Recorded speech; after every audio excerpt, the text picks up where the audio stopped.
Храна и продукти за домаќинството.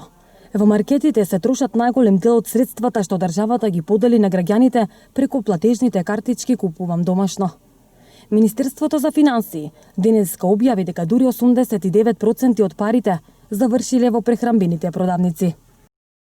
Со уредбата на владата за поддршка на потрошувачка на домашни производи се даде шанси на нашите маркети да им понуди на нашите верни потрошувачи македонски производи, тоа по цени кои што се многу прифатливи, квалитет соодветен на цените, и тие во голем број искористија можноста, особено купувајќи со своите платежни картички добиени на основа на оваа уредба.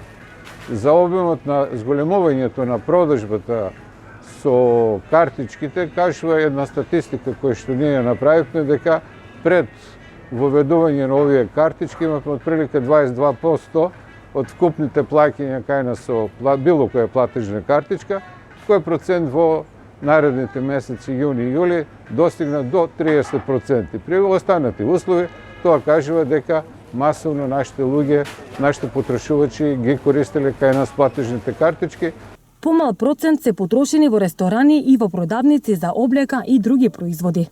Ние како фирма имаме наше македонско производство. Па најчесто купуваат гардероб. Солидно се пазаруваат со картичките, ги искористуваат, има и од помладите генерации, има и од постарата генерација.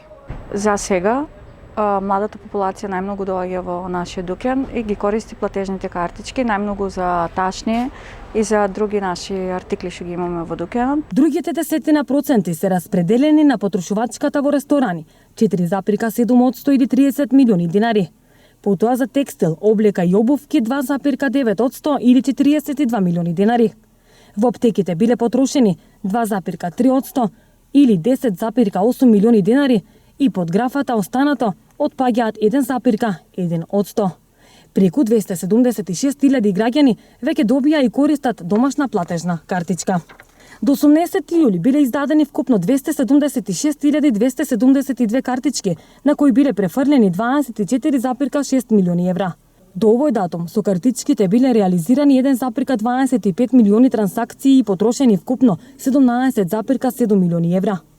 Од тоа во маркетите со овие картички биле потрошени вкупно 982 милиони денари за купување домашни производи.